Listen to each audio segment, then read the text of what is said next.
Hey YouTube, the date is January 14th, 2021. All I can say is wow. Wow, wow, wow, wow. As of this video recording, groups on Facebook and other social media platforms have been getting obliterated wholesale.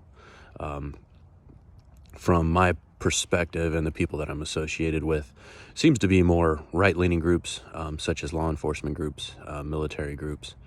I haven't checked some of the ones that I'm on, but now that I think about it as I'm talking about it, need to see if they're still up. They were, the law enforcement ones at least have been giving announcements over, or the events. The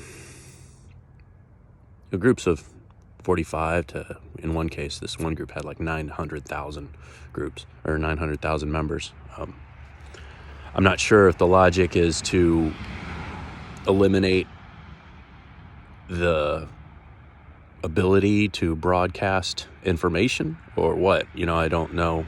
They're not really offering explanations. I mean, you're forced to look at the news and the current political climate and current social climate and connect your own dots, which, as we can see from the current social and political climate, connecting your own dots isn't always the most healthy thing to do at this time. That's only a portion of what this video is about.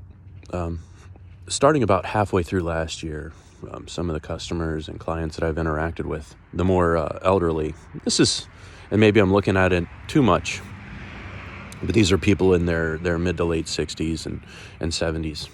A couple of cases have literally said that they're just glad that they're towards the end of their life and that they won't have to live through this much longer. I was taken aback for a couple of reasons. The first initial reason is I hate for anybody to look at life so grimly. That's a awful way to look at life.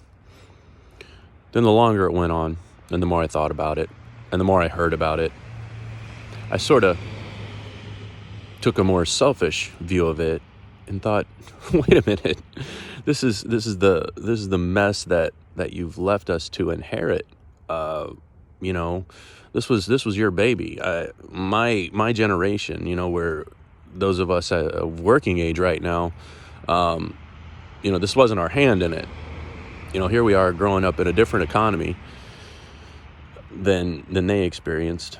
The difference between being able to go to college and you could have a job back then and pay for your college as you went and you could afford it, versus now when you have to essentially take a double mortgage before you even own a home in order to get a secondary education. And what have we been given in return? Oh, well, you don't always need college. Look at what welders can do and this and that. So to me, on the selfish point, for them to say that, really, I don't know how to feel. Well, I do know how to feel, and it's very different than initial feeling, that, oh, that's so terrible that a person could feel that way, to, if I dwell on it too much, I'm like, well, how dare you? That's like the equivalent of you take a car and you run it through the ditch and you beat the hell out of it, and, you got a car full of people, you're the driver, and then the car barely runs, the engine's knocking, you're still in the ditch, you still got a place to go, and you just get out of the driver's seat like, I'm glad I don't have to go the rest of the way. You leave everybody else in the car. That's all I'm saying. I'm interested in what y'all have heard and how y'all feel about it. Please comment. And if you make a video response, I'm all ears, man. Just share it with me, figure out a way to holler at me, and I'll be happy to have a look and continue this conversation.